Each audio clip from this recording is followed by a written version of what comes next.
Saya menyanggah apa yang disampaikan oleh Elia Miron dan saya tidak merekam semuanya. Tapi cukup lama saya bertanya kepada dia dan saya berkata, di mana ayat yang mengatakan bahwa ada orang mati yang bisa menjadi perantara bagi kita kepada Yesus? Ini sebentar, Pak Yolanda. Tidak ada yang namanya orang-orang yang sudah mati itu mendoakan kita.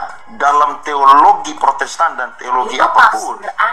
Anda bebas menafsirkan apa yang mau kamu tafsir. Tapi kamu tidak punya hak menyalahkan gereja purba. Lalu di mana ayat yang melarang untuk tidak bisa berdoa, mengajak orang di surga untuk berdoa? Justru tidak ada ayat. Ya, sabar.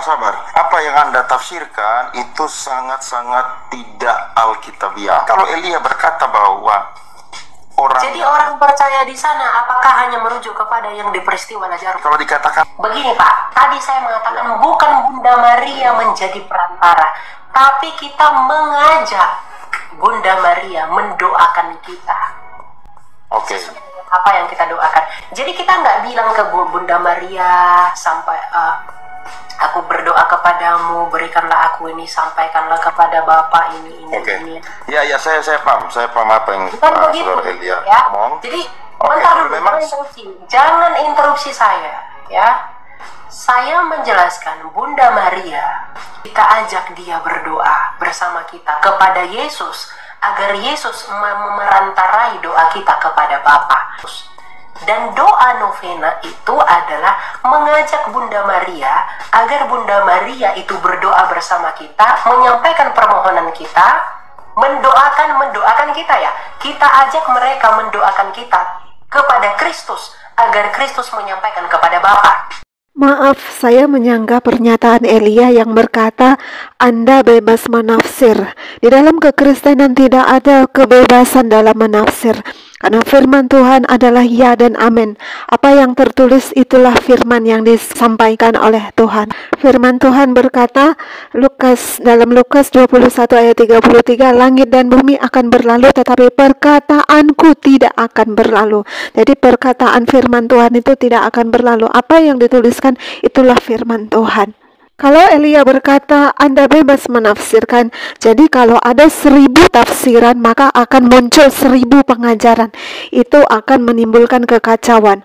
Roh Kudus bukan roh yang menimbulkan kekacauan, tapi roh yang mempersatukan. Karena doa Tuhan Yesus adalah, Bapa, jadikan mereka satu seperti Engkau dan aku satu. Doa Tuhan Yesus supaya kita umatnya menjadi satu di dalam Kristus, di dalam firman-Nya. Jadi setiap pengajaran yang kita sampaikan harus berbalik kepada firman Tuhan. Karena firman Tuhan itu adalah Allah sendiri.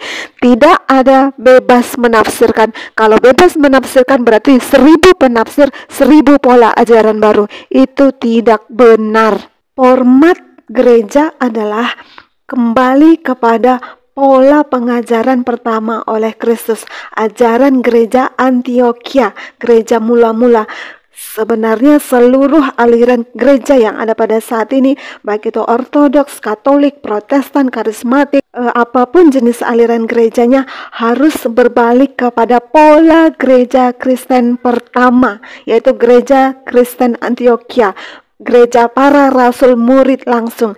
Kita harus berbalik kepada pola pengajaran Kristus, bukan mempertahankan denominasi dengan doktrin masing-masing. Tidak ada doktrin di dalam Alkitab. Yang ada firman Tuhan. Alkitab tidak mengajarkan bahwa ada persekutuan antara orang yang hidup dengan orang yang mati. Baik di perjanjian lama maupun di perjanjian baru, tidak ada persekutuan antara orang hidup dengan orang mati. Dalam Imamat 19 ayat 31, janganlah kamu berpaling kepada arwah atau kepada roh-roh peramal. Janganlah kamu mencari mereka dan dengan demikian menjadi najis karena mereka. Akulah Tuhan Allahmu. Demikian firman Tuhan. Jadi tidak ada persekutuan antara orang yang hidup dengan orang yang mati. Kita lihat contohnya dalam kisah Lazarus dengan orang kaya. Ketika Lazarus ada di pangkuan Bapak Abraham dan si orang kaya ada di dalam api penghukuman, orang kaya itu berkata, Bapak Abraham, suruhlah Lazarus pergi ke rumah keluargaku supaya mereka bertobat. Tetapi apa jawab Abraham? Sekalipun dari orang mati datang kepada orang hidup, mereka tidak akan mendengar. Di sana ada orang hidup yang memperingatkan mereka.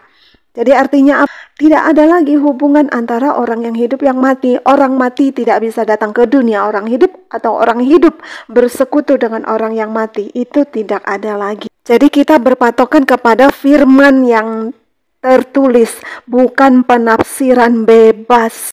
Jadi gereja harus mencek dasar-dasar pengajarannya, apakah sesuai dengan format firman Tuhan, apakah sesuai dengan format gereja mula-mula, gereja Antioquia. Seluruh gereja yang ada di muka bumi saat ini seharusnya kembali ke format dasar gereja mula-mula, gereja Antioquia, gereja para rasul murid Kristus. Bukan mempertahankan doktrin, karena kita harus menjawab doa Tuhan Yesus. Karena doa Tuhan Yesus berkata, Bapa jadikan mereka satu, sama seperti Engkau dan aku satu. Alasan berikutnya kenapa orang Kristen tidak bisa lagi bersekutu dengan roh orang mati. Ketika Tuhan Yesus di kayu salib, Ia menyerahkan nyawanya, tabir bait suci terbelah dua dari atas ke bawah. Apa maknanya? Tirai pembatas, penghalang yang menghalangi manusia dengan Tuhan sudah dikoyak, sudah dihancurkan oleh dengan penebusan darah Kristus. Sehingga untuk datang kepada Tuhan tidak harus melalui imam.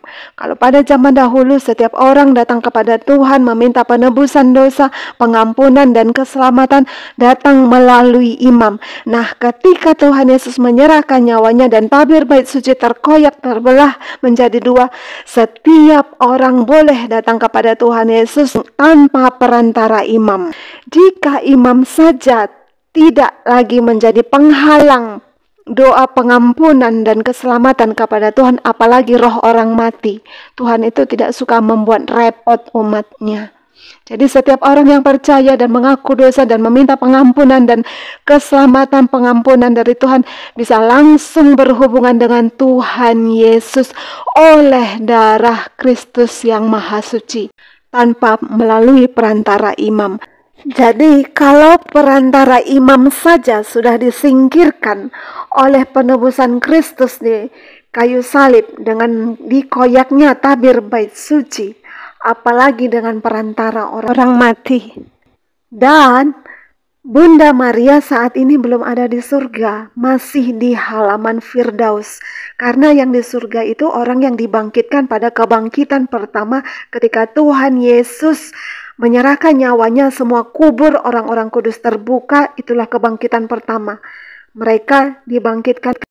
Jadi Bunda Maria belum ada di surga, masih ada di halaman Firdaus. Sama seperti kita menunggu trompet sangkakala ditiup pada saat rapture terjadi, pada saat Tuhan Yesus datang di kedua kali. Bagaimana kita meminta pertolongan berdoa bersama Bunda Maria sementara Bunda Maria belum bersama-sama dengan Bapa di surga, masih ada di halaman luar Firdaus.